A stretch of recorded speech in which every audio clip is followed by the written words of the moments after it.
অনেক দিন ধরে ভাবছিলাম আমার নূপুরগুলো চেঞ্জ করব, কিন্তু সময়ই পাচ্ছিলাম না। তারপরে ঠিক করলাম আজকে আমি যাবই। তো তার জন্য একটু রেডি সেডি হয়ে নিচ্ছি। এক গাদা ময়শ্চারাইজার মেখে নিয়েছি, একটু বেশিই মেখে ফেলেছি। তারপরে কি করলাম, একটুখানি লুজ পাউডার দিয়ে দিয়ে একটু সেট করে নিলাম, না হলে একদম পিচ পিচ করছিল। সত্যি কথা বলতে আমার কিন্তু ময়শ্চারাইজার মাখতে বেশ ভাল লাগে। এটা কিন্তু খুব সত্যি কথা, ওই তেল তেলে একটা মুখটা থাকে, ওটা কিন্তু দেখতে খুব ভাল লাগে। কথা বলতে বলতে আবার আমার বড় চলে এসছে, স্কুল থেকে চলে এসছে, আর এসেই প্রথম কাজ হয় বিছানাটাকে ঝাড়া। আর আমি ওকে বলছিলাম বিছানাটা ঝাড়ো, তোমাকে দেখাই সবার সামনে, তো লজ্জায় ও আর বিছানাটা ঝাড়লো না।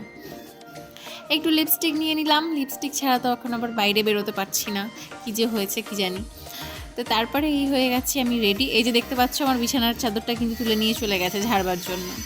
হয়ে গেছি রেডি, চুলটাও বেঁধে নিয়েছি। এবার চলে যাব হচ্ছে দোকানে। দোকানে গিয়েই আমার এই নূপুরটা ভীষণ পছন্দ হয়ে গেছে। অনেকগুলো নূপুর দেখলাম, তারপরে এটা দেখলাম, এটা আমার খুব পছন্দ হয়েছে, তো আমি এটাই নিয়েছি। খুবই সুন্দর। আর হাতের নোয়াটাও আমি দিয়ে দিয়ে এসেছি, বলেছি যে এইরকম রূপো দিয়ে বাঁধিয়ে দেবে আমাকে, কিন্তু এই ডিজাইনটা হবে না, অন্য ডিজাইন হবে। তো তারপর একটু চুরমুর নিয়ে চলে এসেছিলাম, দিয়ে বাড়িতে বসে খাচ্ছিলাম। খেতে খেতে ভাবছিলাম কি বানাবো, তারপরে ভাবলাম আলুর পরোটা বানাই। তো তার জন্য সমস্ত সামগ্রী আমার রেডি হয়ে গেছে। আলুটাও সেদ্ধ হয়ে গেছে, সেনে নিচ্ছি। আর সেনে নেওয়ার পরে এটাকে মশলা টশলা দিয়ে আমি এরপরে হচ্ছে লই করে নিয়ে রুটির মতো বেলে নিয়ে এটাকে আবার লই করে নিয়ে বেলে নিয়েছি।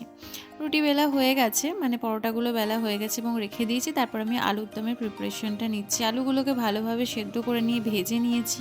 তারপরে এরকম পেঁয়াজ রসুন মশলা দিয়ে ভালোভাবে মশলাটা করে নিয়ে আলুর দম আমার রেডি হয়ে গেছে। খুব সহজে এবং খুব টেস্টি, কিন্তু এই রেসিপিটা কিন্তু খুব সুন্দর এবং খুব তাড়াতাড়ি হয়ে যায়। তারপরে আমার পরোটাগুলোও ভাজা হয়ে গেছে। আর তারপরে হচ্ছে রাত্রে ডিনারে আমি এবার এটা সার্ভ করছি। তো কেমন লাগলো আজকের ব্লগটা অবশ্যই জানাতে ভুলো না কিন্তু। তাহলে তোমাদের সঙ্গে দেখা হচ্ছে নেক্সট ব্লগে। টাটা।